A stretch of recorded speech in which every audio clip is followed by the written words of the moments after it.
আসসালামু আলাইকুম। নিনাস কিচেনে আপনাদের স্বাগত জানাচ্ছি। কেউ যদি আমাকে প্রশ্ন করেন ঝামেলা নেই কোন ধরনের ভর্তা তৈরিতে আর খেতেও হবে মজার, আমি এক কথায় বলবো বেগুন ভর্তা। আজ আমি যেভাবে ভর্তাটি তৈরি করব, ভর্তা তৈরি হবার পর পানি বের হবে না। যে কোনো বেগুন দিয়ে ভর্তা তৈরি করা যেতে পারে, তবে এই রকম মোটা বেগুন ভর্তার জন্য নিলে বেশি ভালো হবে। আরেকটি জিনিস খেয়াল রাখতে হবে, বেগুন খুব কচিও হবে না, আবার খুব বেশি পরিপক্কও হবে না, সেই রকম বেগুন হতে হবে। তাই হবে এই বেগুন ভর্তাতে। সেই রকম বেগুনই আমি নিয়েছি। আগে বেগুন ধুয়ে নিয়েছি, তারপর ঝলসে নিচ্ছি। বেগুনে আমি তেল মাখাবো না, তারপরও দেখতে পাবেন কত সহজে খোসা উঠে যাবে। 2 মিনিট এভাবে রেখেছি। এবার ঘুরিয়ে দিচ্ছি বেগুনগুলো। বেগুন পোড়া ভর্তার ঘ্রাণ সম্পূর্ণ অন্যরকম হবে। মাঝে উল্টে দিয়েছি। বেগুন ঝলসানো বা পোড়ানো যাই বলি, সেই বেগুনের ঘ্রাণ সুন্দর হয় ভর্তা তৈরিতে, খেতেও ভালো লাগে। বেগুন পোড়ানো বা ঝলসানো যাই বলি, সুন্দর ঘ্রাণ বের হচ্ছে। এখানে আপনাদের কাজে লাগবে একটি টিপস বলছি।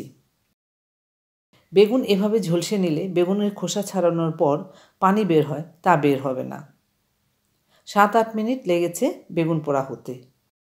ভর্তার জন্য পেঁয়াজ নির্ধারণ করাও জরুরি।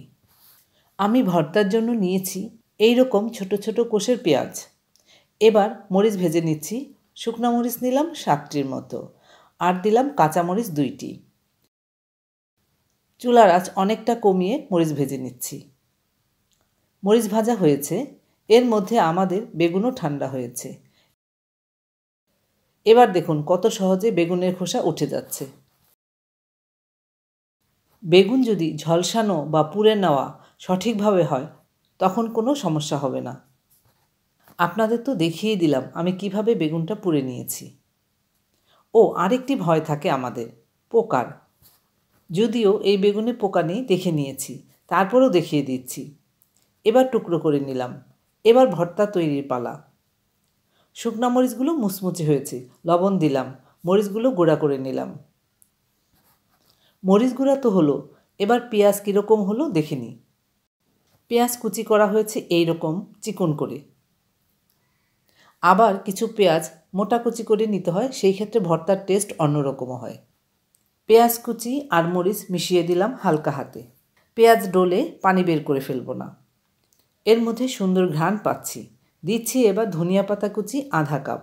পেঁয়াজ কুচি কতটুকু নিয়েছি তা বলা হয়নি, আধা কাপের বেশি। দিলাম সরিষার তেল 2 টেবিল চামচ। আপনারা হয়তো জানেন, তারপরও বলছি, বেগুন ভর্তা তৈরিতে খুব বেশি তেলের প্রয়োজন পড়ে না। বেশি তেল দিয়ে দিলে বেগুন ভর্তার নিজস্ব ঘ্রাণ পাওয়া যাবে না। মাখা হলো, রেখে দিচ্ছি এবার। দেখুন বন্ধুরা, এখনও কোনো পানি বের হয়নি বেগুন থেকে, আর বেরও হবে না। এই বেগুন ভর্তাটি আঠালো হবে, গরম ভাতে খেতে চমৎকার হবে।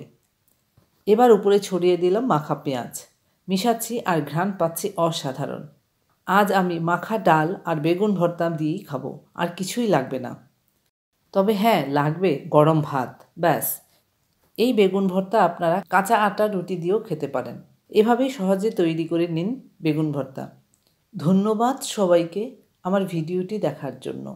আপনারা ভালো থাকবেন সবাই।